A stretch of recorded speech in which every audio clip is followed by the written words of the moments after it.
Deconverted Man here. Oh, yes. Slavery in the Bible.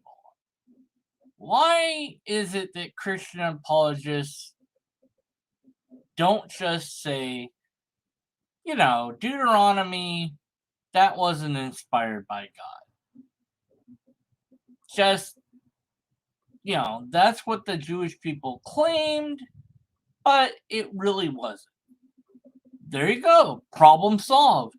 No slavery, no mixed fabrics, no, stoning to death for being an unruly kid. None of that. It was just poof, gone. And while you're at it, why not admit that Moses probably didn't exist anyway, so there was no commandments at all. There you go. That solves that. But then I guess that kind of starts to unravel everything. Tradition is why apologists insist that the laws in Deuteronomy and other laws, part of the first 614 some odd laws, are inspired by God, God-given laws. And so they have to try to respond to, why is there slavery in the Bible? Why is it endorsed? Like, rules are given for it.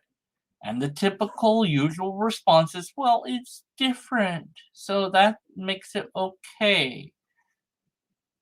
Now, let's listen to a clip here from good old Inherent Apologetics. And he's got this guy, Dr. Kenneth Samples, and he's going to explain, well, let's just listen. This is a common thing that's seen thrown out, is like, well, the Bible endorses slavery, or it allows for slavery, and like no perfect being would allow that. So what are your thoughts on like Old Testament slavery with like the goodness of Christianity, Ken? Yeah, it's such an important question, because we're living at a time where people are very sensitive about race, about ethnicities, and the question of slavery comes up. Zach, I would say a couple things. Number one, I would say that almost every culture in the ancient world practiced slavery.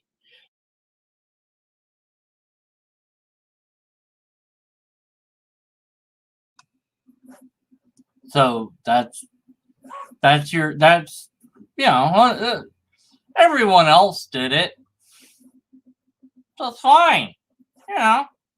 Everyone else was doing it. I mean, come on. It was normal. Everybody was doing it everywhere. But these are God's chosen people. They're supposed to be different, better than everybody else. They're supposed to be, look at, I've taken these people out of this land, put them in this promised land, and they're going to be so pure and so amazing. People are just going to be like, wow, how amazing they are. Nah, it's fine. The Romans, the Greeks, the Egyptians, I can't name one ancient civilization that didn't practice slavery. So it's important to realize that maybe slavery is a human problem rather than a Jewish or Christian problem, or rather than pointing to Caucasians, for example. It's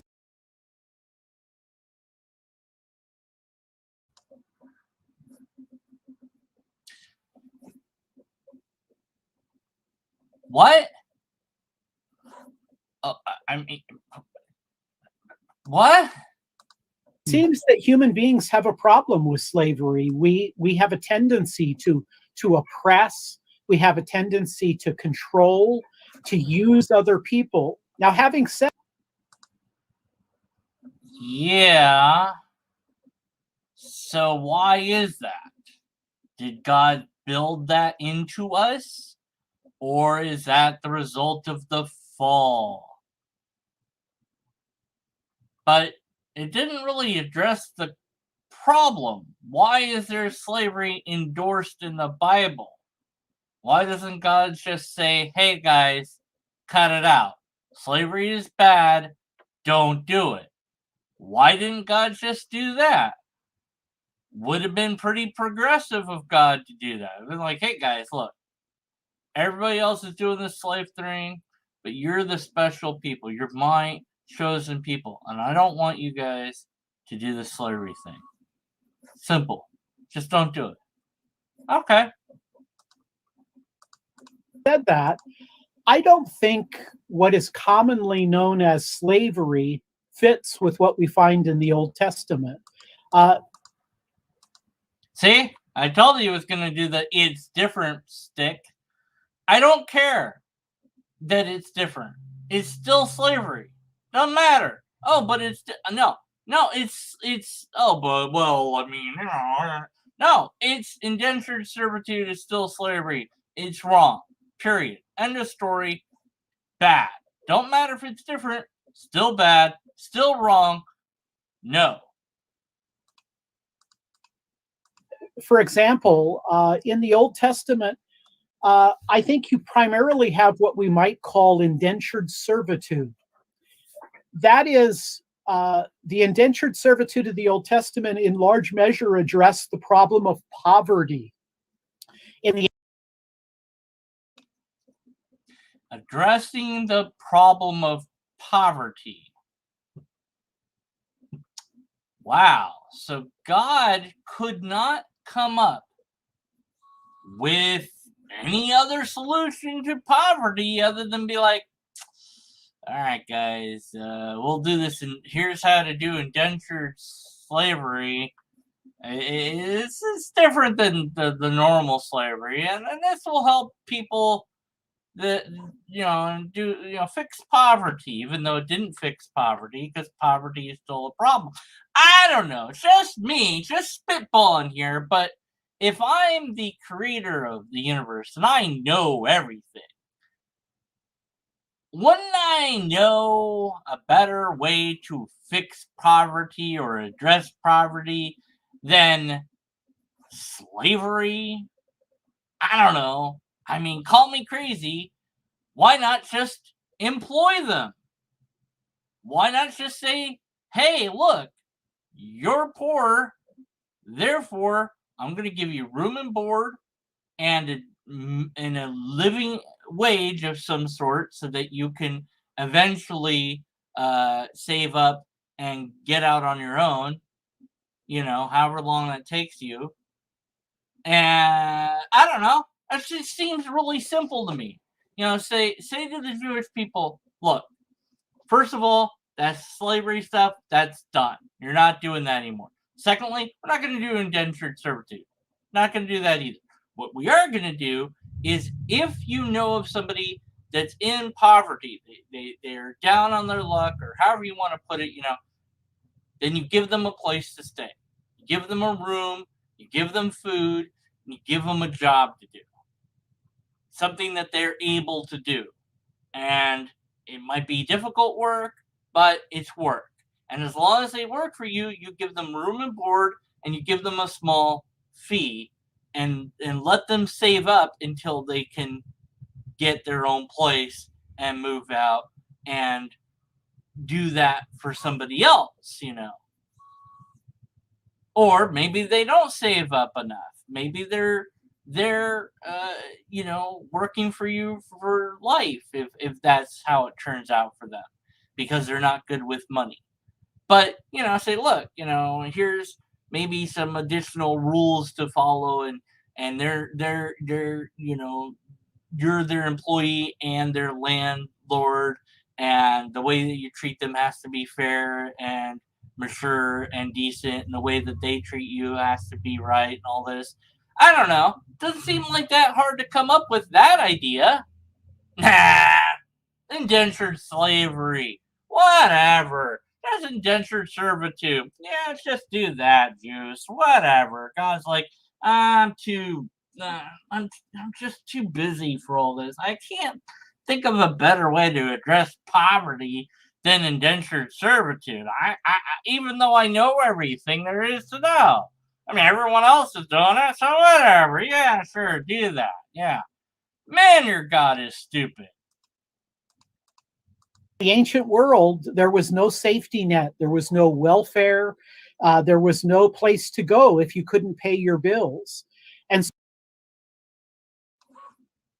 so why not tell the Jewish people, hey, this is what you do when someone can't pay their bills. This is how to arrange a system for them. Here's how to set up welfare. Here's how to set up community service. Here's a way that they can work off their bills so they don't owe you this money. Or here's, a better way to deal with money, maybe, or a way to prevent that situation from getting into place. I don't know. It's just spitballing again here, but it just seems to me that God, who knows everything, could have come up with a better solution than this. And that the obvious way out of this being a problem would just be to say Deuteronomy, all those laws, that was humans. Humans made up that stuff, wasn't divinely inspired. There. Boom. Shouldn't even be in the Bible. We don't even need it in the Bible. Get rid of it because it's not God ordained. There. Cleanse my hands of it. Not a problem anymore. Done. That would be an easy solution. No, well, we can't do that because tradition, right? We gotta stay with it in the Bible. So now we got to come up with the. Well, I mean, it wasn't really that bad, and everyone else was doing it. And this is, it's a way to address poverty because they didn't have a system. Why didn't God give them a system then? Why didn't God teach them something? Give them. Here's a blueprint for a better society. Then. It's God, but it can't think of that, I guess. Wow. So you had a process where people would sell their livelihood. They would sell themselves to other people and work for them, and their needs would be met.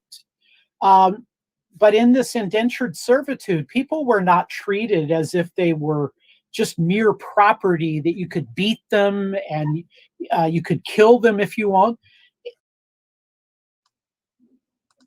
Really? Let's see what the Bible actually says, shall we? Exodus.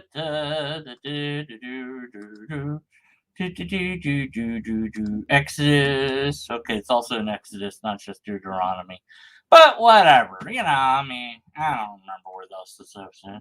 Okay, let's make sure that's on the screen and it's really big. Okay, here we go. All right, here we go. Oh, laws about slaves. Yeah, laws about slaves. Now, there are rules you shall set before them when you buy a Hebrew slave. He shall serve 6 years, and 7th he'll go free for nothing. If he comes in single, he shall go out single. If he comes in married, his wife will go out with him. If his master give him a wife and she bears some son or daughter, the wife or children shall be the master's. Isn't that great? So let me slow down here. If the person that owns the guy gives him a wife, which I guess also is a slave, and they have kids, the slave and the wife have kids, the wife and the children are their masters, and he goes out alone. So, if the guy comes in single, gets a wife, she bears him children, that wife and those kids still belong to the slave owner, the master. Wow. Okay. But if the slave plainly says, I love my master, my wife, and my children, I will not go out free, then his master brings him to God and brings him to the doorpost. His master bores his ear through with an awl, and he shall be his slave forever. Well, isn't that nice? He's like, look, I don't want to leave my wife and children, so I'm going to stay here forever. Anyways, when a man sells his daughter as a slave, she shall not go out as male slaves do. Well, isn't that nice? Different rules. All right. If she does not please her master, who has designated her for himself, then he shall let her be redeemed. Oh, okay. So if she's not good enough, you can change her in for you know, a different model or whatever. Which, by the way, doesn't this kind of negate the whole idea of that this is something to do with indentured servitude? It's like, if she's not up to your desires, you know, she doesn't, you know, please her master, then she gets redeemed. She goes back to wherever, you know. So that, how does that solve her debt problem then? It's almost like it's not actually about debt. I don't know. It's just me, you know. I don't know. I'm kind of dumb. Yeah, I could be wrong. Yeah. Yeah, I'm not God, so I mean, you know, what do I know? Anyways, he shall have no right to sell her to foreign people, since he's broken faith with her. Oh, okay, all right. If he designates her for his son, okay, so if he buys a girl and he's like, you're my son's girlfriend now, he shall deal with her as with a daughter. Oh, okay. If he takes another wife to himself, because multiple wives, perfectly okay, he shall do not diminish her food or her clothing or her marital rights. And if he does not do these three things for her, she shall go out without for nothing, without payment of money. Oh, okay. So if you don't give those things, then she's just, you know, then she's, you know, she goes back out in the street. Almost again, like this has nothing to do with her being able to pay off debt or anything like that. It's just how to treat your slaves. Because this isn't about indentured servitude. It's about how to have a slave. Anyways, whoever strikes a man so he dies will be put to death. Okay. So there you go. Remember he said, you know, it's not about beating them, right? Well, if you beat them to death, then you die. But you can still beat them. It doesn't say you can't beat them. Just don't beat them to death. As long as they don't die, you're fine. Doesn't say not to beat them at all. Just don't do it to death. But if he did not lie in wait for him, but God let him fall into his hand, then I will point for you a place where he may flee. I don't know. It's talking about how to capture a slave, I guess. But if a man willfully attacks another, kill him by cunning, you shall take for him my altar that he may die. Yeah. So basically, if you're hiding a wait to kill somebody, you get killed at the altar. Whatever. Whoever strikes his father or mother, put him to death. There you go. Whoever steals a man and sells him, and has anyone found a possession in him, will be put to death. Okay, so if you steal a man and sell him, then you'll be put to death. But it's okay if you do these other things, then that's fine. But that's not fine. Very confusing. Okay, I think that the rest is other laws. Put to death. You know, put to death. You know, put to death. Right. Anyway, so the point I wanted to make was basically the Bible says no to what this guy just said. You can beat them, just not to death. You know. So, you know, I mean, again, it could have said, don't beat them at all. And then again, it could have just said, don't have slaves at all. But, you know, I mean, whatever. In fact, there are principles in the Old Testament because of the Mosaic law that says that masters have to be responsible for the people that are their workers or their bondservants. So I think it would have been nice if he had quoted a verse here, but he didn't. And because he didn't, I'm just going to say, no, bullshit. I just found a verse that said basically the opposite. So since you didn't cite your source, which also makes you a false prophet, which only matters if you're a Christian. So this guy, false prophet. Anyways. It's a mistake to look at the antebellum slavery, the slavery of near the Civil War, and then to read that back into the Old Testament. I don't think it fits. It's different. It's different. Doesn't matter. It's still wrong. I don't care. Don't care. don't care that it was different. Owning somebody is morally wrong, in my view. In my ethical system, it is wrong to own a person in any which way, period. End of story in my ethical system. But apparently in your ethical system, Kenneth, perfectly fine. Whatever. In fact, one Old Testament scholar said there's only one law in the history of the ancient world that held masters accountable for the way they treated slaves, and that's the Mosaic Code. So you can say, well, I mean, you can assert things without any evidence all you want. How about proving that it's true? Nah. that, hey, why didn't God do something differently? But I would say God cares. In fact, here's a great quote. It comes from Houston Smith, who was a leading scholar. Instead of asking why God didn't do it a different way, well, God cares. Wait, what? Huh? Why did God not do it a different way? Oh, because God cares. Doesn't seem like it. I mean, he's telling people to kill people for what they, hit your mom or dad. You get killed for that.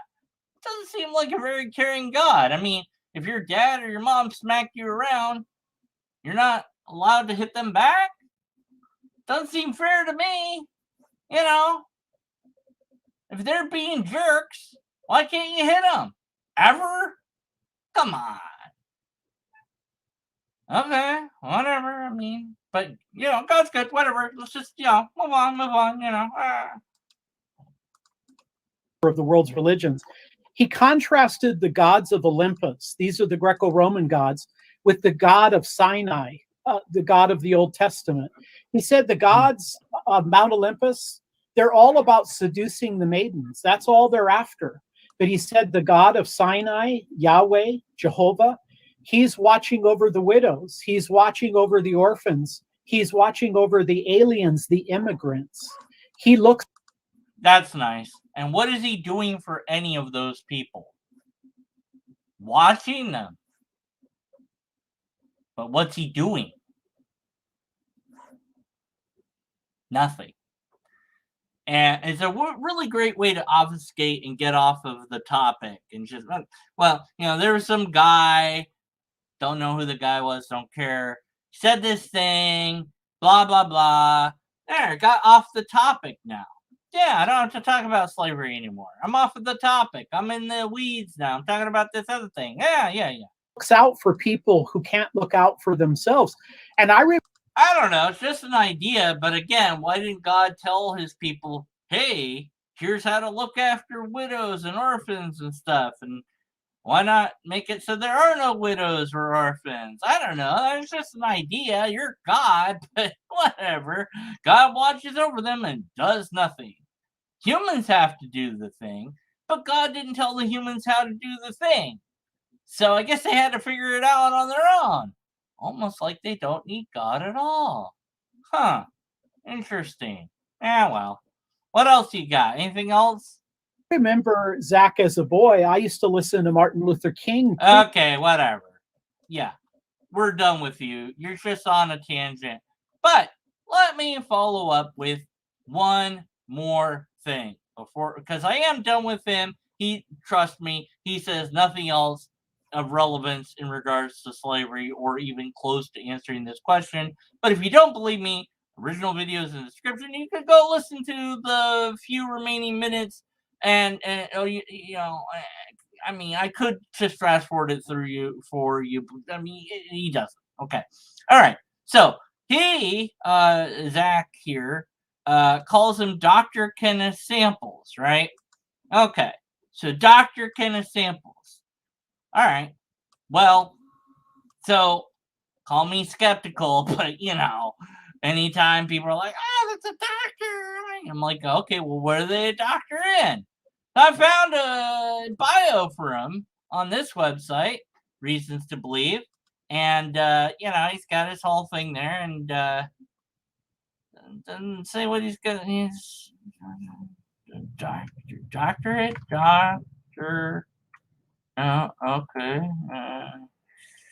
That's not him. Okay, well, okay, doctor, no, he's not that. Okay, well, doesn't look like there's anything here. All right. Okay, well, that's fine. Maybe it's oh wait, no, I found another one. Here's a different profile for him. Okay, maybe it's here. Maybe I can find something here. Let's see. He did this. He's got philosophy, theology, undergraduate degree, social sciences, MA, theological studies. Where's his doctorate? Let's see, doctorate. He's a research scholar. Doctorate. Wrote a bunch of books. Doctorate. No, can't. What the hell? What? It's not. Okay. All right. Not there. That's kind of odd. Oh wait! I found another profile for him over here. Okay, maybe on this it will tell me. Let's see. He switched from doing this. Let's see, doctorate. Let's see, wrestled with blah blah blah. He's a senior researcher. Yeah. Answer. He wrote all these books. Yeah, he holds an undergraduate degree in philosophy and social science and a master's degree in theological studies. Nothing about a doctorate. Maybe Zach mislabeled it and he's not a doctor at all. If anything, he might be a doctor of philosophy. Don't know why we give PhDs for that, though, honestly, but whatever. Anyways, I can't verify that he's an actual doctor. Yay! So, I get to be skeptical of that. There was no citations. Of course, why would there be citations? Come on. Apologists giving citations? Come on. You should know better by now. Of course, Kenneth joins the rank of many apologists who have attempted and failed to defend slavery in the Bible. It's a different type of slavery, so it's okay. It's not as bad. I mean, they had rules and they were treating them nicer, and even if all that was true, it's still wrong. It's wrong. And then there's another defense. Well, but you don't have a system where morals are objective, but we do, so you can't really say that they're wrong. No, under my system it's morally wrong, objectively speaking, because of my ethics or the goal which my morals are aiming towards. That makes it objective. But the ethics itself, the selection of that, could be subjective, but yours as well is also subjective, at least in what ethical system you decided to cling to. Yours is DCT, Divine Command Theory. The problem with that is nobody knows what God said and didn't say, because God hasn't said anything at all to anyone, more than likely. And if it has, then it has done so in such a way that no one can reasonably verify it. Somebody goes up on top of a hill, comes down, I talked to God. Sure you did. Why not? Here's all these rules for us to follow. Okay. Can we go up talk to God? No, it's sacred. Not allowed to go up there. When somebody sneaks up there, I don't see God. Yeah, he went into the sky now. Right. Bottom line, the Bible has 614 commands. I always, how many the Torah? 610? 600?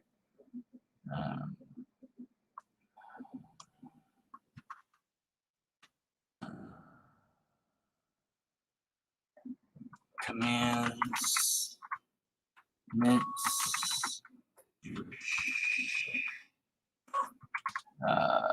$613. There we go. 613 commands in total for Jews to follow. Yeah.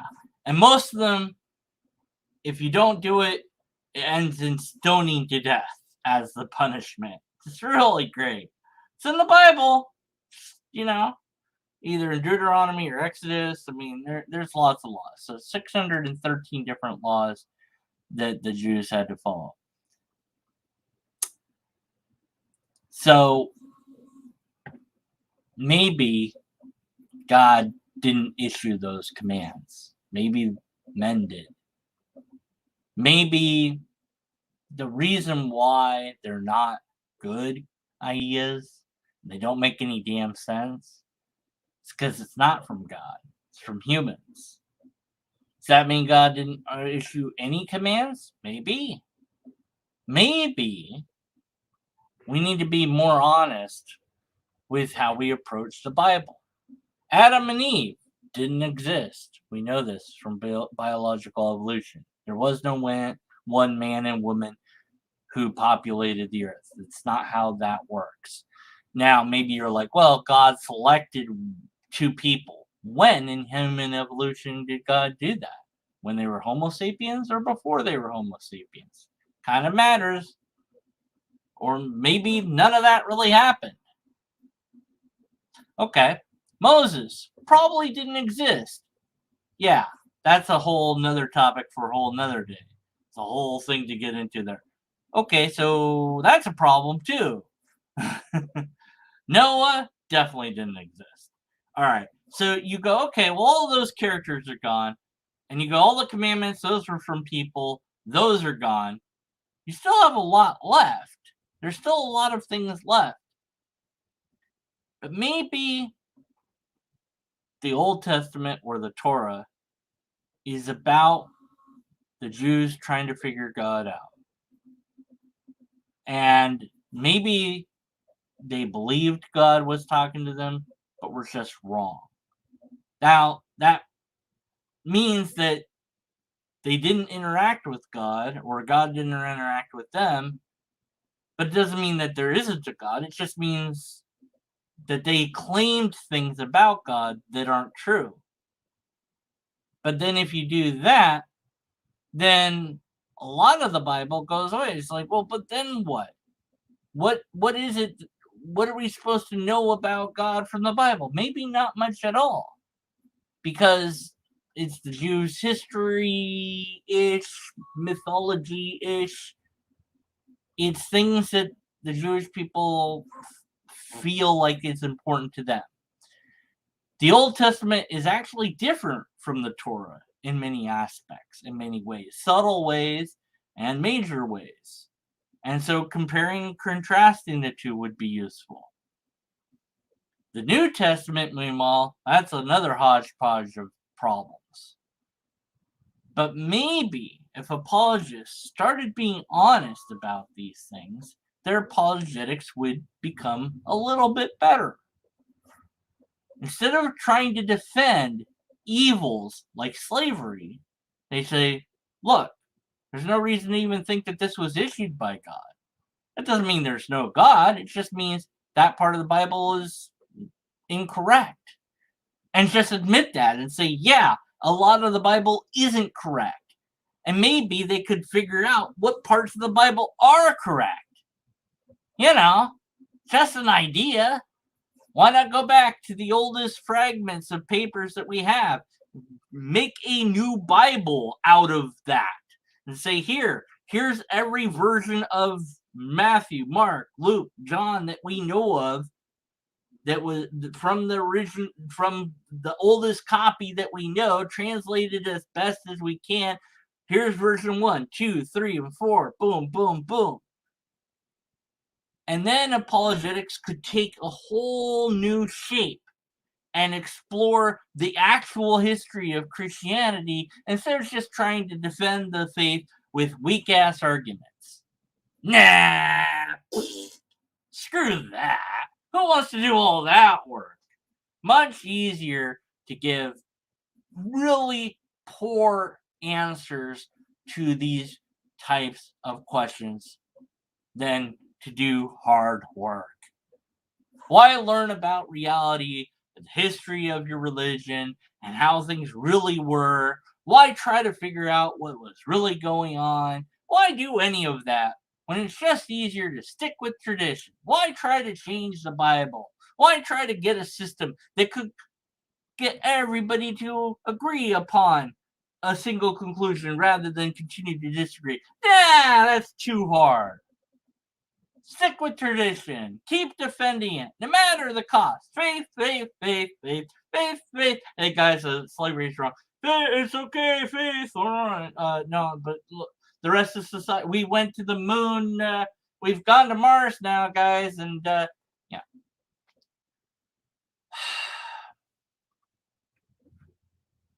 Whatever. Maybe apologetics needs a renaissance. Badly. But I'm not an apologist for Christianity or whatever, so I don't care. Do what you guys want. Maybe it will just make more atheists. I'm okay with that. But we didn't have any justification for why or explanation of why God didn't do it a different way. Nor did we have any answer to the problem of, isn't this evil? Because it is evil. And no loving, caring God would have ordered these orders. So they're not from a loving, caring God. They're either from an evil God or they're from people. Take your choice. That's all for today. Well, maybe not all for today. I might do something else today. I don't know. But it's all for this video. Leave your comments in the comment section below, because that's what it's for. And let me know if you have a video you want me to do or look at or whatever. Let me know. And I will. Maybe. If I feel like it. Might not feel like it. What else is on the script here? Oh, this is where Deconverted Man loses it. I do that a lot. That gimmick gets old. You know, I can't lose it at the end of every video. It won't be funny anymore if I do that. So I'm not going to lose it at the end of every video. I'm not going to do it this time. Oh, I just did it.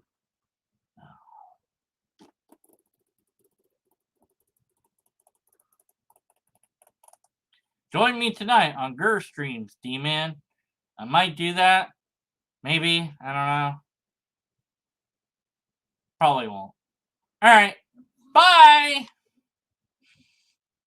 Also, Dr. Deconverted Man. Right. My doctorate's in law.